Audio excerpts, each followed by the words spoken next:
So Mark, how has the 2025 harvest been? What has your impressions been like? Anything interesting that you've seen so far? Harvest been very good. Long season. I always think how incredible it is that no two vintages are the same. And we've had an amazing start to the vintage, very similar to 2022.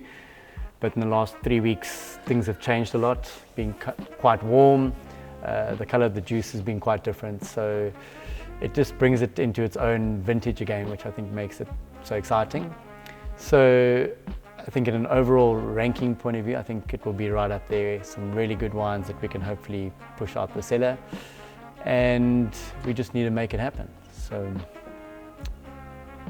how are you going to keep it consistent this year? No, so I think especially with a lot of new people, interns from the university, Electra from Greece. There's a lot of new people there, so you have to constantly check that they're doing the stuff the way we like to do it. You know, with pump overs, to see that we're doing the right movements, going into the right tank. Just checking the overall flow of the cellar, that people know where they need to be, what we are trying to achieve. You know, with pressing, like with the whites, that we don't press too far, that they know, you know, if there's something that doesn't look right, that they maybe come and tell us a little bit about it, so we know about it and we can help them out. And I think, you know, to keep it consistent, we also check what happened in previous seasons. We track our trends on stuff like bunch weights, our analysis we look a little bit at, we taste regularly during pump overs, we check berry weights and sampling all of that. So just trying to keep what we did in the past to add on to that, so that the flow and everything works well together. So Mark, what do you do after a long day of harvesting? What do you do to relax or unwind a little bit after work hours, when there's time? When there's time, I don't know. There's no time. There's never time during harvest afterwards.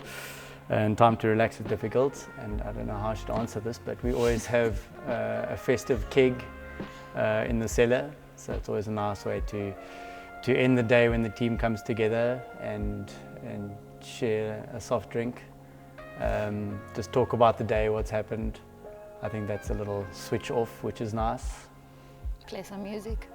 Play some music. It's good to have a switch off between work and the next day. So in the cellar, there are lots of new people that join us, and they come from different backgrounds, and their level of understanding wine is not always the same as ours. And they often ask questions out the blue that might be a little different to what you're expecting. So are there any questions that some of the friends have joined us in the cellar have asked you in the past or this year? So this year, as a team building, our team went out to watch some Varsity Cup rugby, and they had quite a late night. And the next morning we were up early, me and you, and we started the washing cycle in the press, and old Ben came in and he's like, "Who loaded the press?" Not knowing that it's just this washing cycle and nothing started. So I think that was one of the, he was not awake that early in the morning after a big night out. But other than that, no, not too random questions. So Mark, have you ever had a light bulb moment in your winemaking career, or a season that you just thought, wow, something different or something unique, or something in your career that made you think, that's it?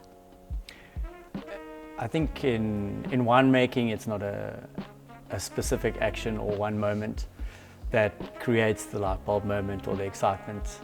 I think it's a chain reaction of little events that you put together, and it's the excitement of that long-term gratification of building it, and eventually you're getting the result, the product. And I think when you get the product, that's the light bulb moment, but it's the result of many prior events that have been put together, and every little event sometimes had a little bit of creativity, changing how you do certain actions. But I think it's all because of the result that you want right at the end. And I think when you get the positive result, only then does it become the light bulb moment. You know, all the little small chains connecting together to create the product at the end.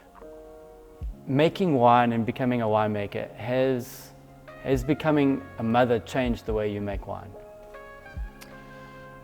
I think yes, in a way, but it's changed you how you deal with certain things and how you deal with things happening in the cellar and how you deal with people. It's not necessarily just something like related to the wine. I think, like we always say, it's a bigger picture of things, and to deal with how you interact with people or how you explain something to them. Because in my mind, and I think you also sometimes, you know what you want someone to do, but you have to explain it a little bit better. And it's the same with if you want to explain something to your child. You can't just tell them to go do something. You have to explain how to do it, where to get something, or how to set the table, for instance. You can't just tell them set the table. You have to show them. So I think in that way, changing my way of doing things a little bit in the cellar, helping out in a different way, in not just getting like annoyed or frustrated, but so rather more helping, nurturing instead of instructing. Yeah, more helping out than just, like you say, instructing the people.